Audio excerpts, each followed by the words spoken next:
Mwiriwe neza abakunzi ba Diamond TV, turagarutse nk'ibisanzwe muri umugoroba kugira ngo tubahe update, tubahe amakuru agezweho muri Miss Rwanda 2022. Nkuko mwe mubizi, uyu wari umunsi wa mbere w'ijonjora watangire mu ntara y'Amajyaruguru. Kugeza amakuru dufite dukesha ikinyamakuru Igihe nuko abakobwa 9 gusa abakobwa bose bitabiriye aribo babashije kubona pass cyangwa babashije gukomeza. Ibyo rero uribaza ati kubera icyo ari 9 abakobwa benshi bari baje ariko 9 kare bakomeza. Icyabiteye rero nuko abakobwa bamwe bagiye bakora udushya, ko bamwe bagiye bakora udushya, abandi bakora ikintu bita ngo no gukotora. Noneho hano hari amazina ndi bugarukeho ya trendinze mu binyamakuru ndetse n'udushya bagiye bakora. Nta handi uri bubisangire muri iyi nkuru. Reka rero dutangire babwira umukobwa wa mbere uko yitwa nuko yitwaye ubwo yagaragazaga imishinga ye. Hari mu izina Kaneza Delphine. Uwo ni umukobwa wari wambaye nimero 24. Hakaza undi mukobwa nawe witwa Ishimwe Muhayimpundu Adelaide. Uwo nawe ni izina rya trendinze mu binyamakuru. Hakaza irindi zina naryo ntabura kubabwira, uwitwa Uwishaka Marayika Vanessa. Uwo nawe yari afite nimero 20. Aba rero impamvu babwira ngo haranzemo udushya twinshi, muraza kumva nimbabwira kuri buri umwe ibyamuranze uyu munsi nuko yitwaye, agaragaza imishinga ndetse n'uburyo asubije ibibazo. Murindi zina tutakibagirwa harimo Umuraza Vanessa. Uyu Muraza Vanessa nawe ni izina ryagaragaye uyu munsi ndetse ryanavuzweho cyane mu binyamakuru bitandukanye. Ndaza kubabwira impamvu iryo zina ryavuzweho. Hari kandi umukobwa witwa Umubyeyi Oruga. Uyu mukobwa yari yambaye nimero 18 wampaye ibintu noneho byari byakaze mu Majyaruguru. Hari n'umukobwa nawe wundi, umukobwa witwa uyu ni Ndera Kataza vuba, reka ndebaho nabishyize. Uyu mukobwa wundi nawe ni umukobwa witwa Umutoni wa Sedayana. Umutoni wa Sedayana nawe ari mu bakobwa bitabiriye umunsi wa mbere w'ijonjora, akaza kuza mu bakobwa nabo bavuzwe cyane. Nyuma ye hari irindi zina ry'umukobwa witwa Umubyeyi Natasha. Uyu yari yambaye nimero 9. Nawe ni umukobwa wavuzweho cyane mu bitangazamakuru. Siwe gusa rero, hari n'abandi, ariko abangaba mbabwiye ni bamwe mu bagarutsweho cyane n'ibitangazamakuru bitandukanye. Ushobora kwiyumbaza ati ariko bagarutsweho mu bitangazamakuru bitandukanye kubera iki? Ni nayo mpamvu natwe kuri Diamond TV turi kubagarukaho.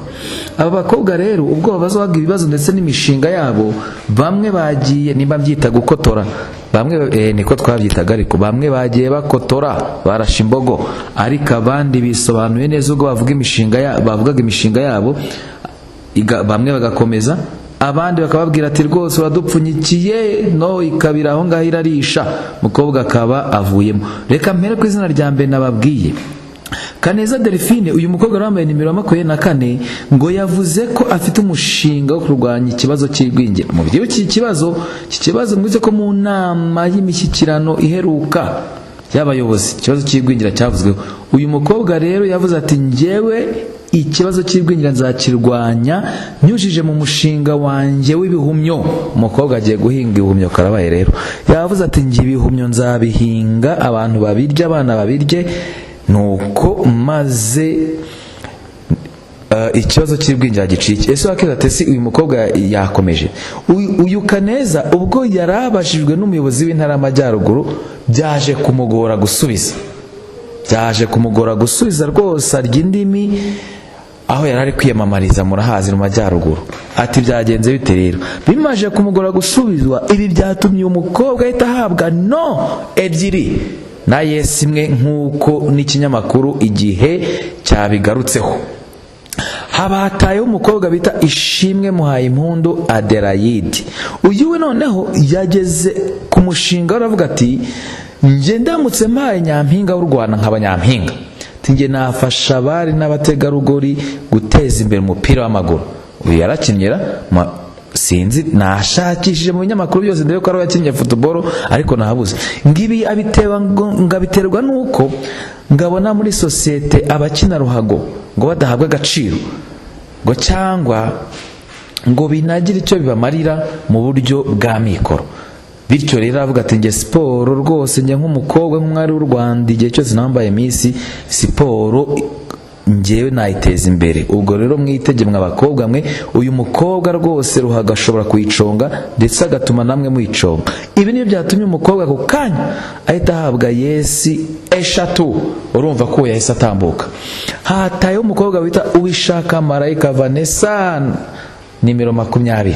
uyu nawe mu mushinga we yavuze ati njye umushinga wanjye no gukangurira urubyiruko n'abanyarwanda muri rusange, no kuvuga nta munyarwanda n'umwe yibagiwe, ngo gukemura ikibazo cya gatanya. Ye baba we, bya bibazo abantu bahora bavuga, umugabo n'umugore kumva ejo ngo batandukanye, abakobwa babyumva n'abasore ati natwe gushaka tubivuyemo, mugani bya yamvugo ngo nta gikwe, abakobwa bagahita babivamo. We yavuze ati iki kibazo ndaje ngikemura, ibintu bya gatanya byo kwifata umuntu w'umugabo rwose akavuga ngo ngiye nsize umugore ndamutaye ngiye kongera icyo gushaka undi. Ibi yavuze ati njyewe ndaje mu gihe cyose mwampa amajwi ngikureho ngikemure.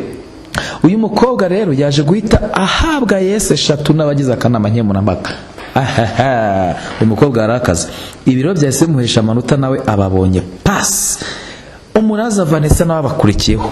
Uyu we nawe yaje rwose aravuga ati nkanjye Vanessa, umushinga mfite mu Rwanda nuko naza n'uruganda rukora amacupa ya gaze mu rwego rwo kurushaho kurinda ibidukikije. Hamaye nka kabaye ati ibidukikije nge nkabibungabunga, abantu bose bakajya kuri gaze. Bantu bo mu cyaro muri kubyumva, Vanessa yabahagurukira ati nta gukora ku giti, nta gukora ku byatsi bya bindi mwihaye.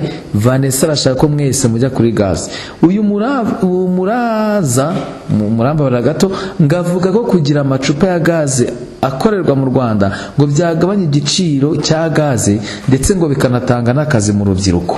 Iba kibivuga nanjye naravuze ati buriya se ibi bintu bizashoboka? Numvaga nanjye bigoye, ukibaza kuntu uruganda ruzaza nimba ibyuma bizavahe, ariko rero afite uko yabiteguye.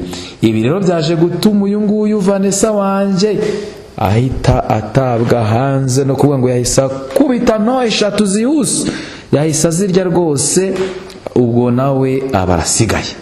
Nyuma y'umukobwa bita umubyeyi Oruga wari ufite nimero 18, yatambutse imbere y'akanama nkemurampaka ka Miss Rwanda. Uyahageze rero nawe ntiyatinze, ngo yavuze ko afite umushinga wo gushishikariza abagabo kuboneza urubyaro aho kubiharira abagore. Bagabo mwumve ibintu mwihaye byo kutaboneza urubyaro. Uyu mukobwa rwose we yaje umubyeyi Oruga aravuga ati ibi bintu si iby'abagore gusa n'abagabo birabareba, niyo mpamvu nge nzabibakangurira abagabo mwese mugatonda umurongo muboneza urubyaro. Ngo uyu mubyeyi yagaragaje ko ntabwo ari umubyeyi kubwo umukobwa ko witwa umubyeyi, yagaragaje ko kuboneza urubyaro ngo ku bagabo ngo nta ngaruka bagira. Akongera ati umugabo waboneje urubyaro nta ngaruka ashobora kugira, ngo ndetse ahubwo abashobora gutera akabariro, kagakomeza agatera akabariro. Uyu mukobwa yasekeje abantu kweli, umukobwa yasekeje abantu. Uyu mukobwa yabihuje no kuba ngo abagore baboneza urubyaro ngo bajya bahura n'ingaruka zirimo n'uburwayi. Urumva ko abagore bahura n'uburwayi abagabo mwigaramiye. Ibi rero rwose ngaraje abikureho. Icyakora uyu mukobwa yavuze ko ngo nubwo yashishikarizaga abagabo kwitabira iyi gahunda, ngo bitakuraho ko n'abagore bakwiye kwitabira. Ibyo rero nibyo byatumye uyu mukobwa wari umaze gusetsa abantu benshi ahabwa yesi 3. Umukobwa barakomeje, ariko uyu mushinga se wowe ari wowe ukiwumva bari kubura kuha yesi. Avuyeho rero umukobwa bita Umutoni wa Diana, we yaje rwose aritakuma avuga ati nge ndamutse ngize amahirwe iri kamba rya 2022 nkaricyo, nge nafasha abagore gutinyuka birushijeho. Twese twibaza ati uyu mukobwa ni gute azafasha abagore gutinyuka birushijeho. We ashimangira igitekerezo cye avuga ko ngo yagishyira mu bikorwa, ngo abinyujije mu bukangurambaga ngo no mu itangazamakuru, ngo rikaba nk'abafatanyabikorwa. Uyu mukobwa nawe rwose akivuga igitekerezo cye yahise akubita yesi 3 direct. Uwo nawe aba arakomeje. Havuyeho rero haza undi mukobwa wambaye nimero 9 witwa umubyeyi Natasha. We ngo yavuze ko ari kwiga amategeko ngo muri kaminuza ya Kigali, akaba arimo guhatanira ikamba rya Miss Rwanda 2022 ngo kugira ngo azafashe kwigisha urubyiruko ibijyanye n'imiyoborere. Mwabyumvishe mu rubyiruko, mukamenya kuyobora. Ibi nawe akibivuga ku kanya, akanama nkemurampaka kazaho bati yes, undi ati yes, undi ati yes, yes zibaye 3, nawe aba arakomeje. Ayo rero namwe mu mazina trendize ku binyamakuru nababwiye, ariko cyane cyane ku kinyamakuru Igihe niho rwose inkuru iri neza irambuye. Nawe nushaka kuyisoma utagira ngo ni amakabya nkuru ya Diamond TV, cyane ko tudakabya tuvuga ibiriho, ugende nawe wigire ku kinyamakuru bita Igihe, wisomere ubirebe, urasanga ibyo nkubwira ari ukuri. Aba bakobwa rero amafoto yabo nk'uko muyabona, ayo niyo mafoto yabo, uragenda ureba nimero ihuye n'izina nagiye nkubwira. Twebwe rero twiyemeje ko uyu mwaka tuzabakurikiranira Miss Rwanda umunsi ku munsi, isaha ku yindi, nta na kimwe kigomba kuducika. Ndabararikira rero umunsi w'ejo turajya mu ntara y'Iburengerazuba, ariho hari wa mukobwa umwe rukumbi wo mu Rutsiro. Nje nabararikiye wa mukobwa umwe wiyandikishije wenyine mu karere kose ka Rutsiro, akitinyuka, ejo nawe azabaserutse. Turibaza ngo azakomeza cyangwa nawe bizamukubita inshuro, ariko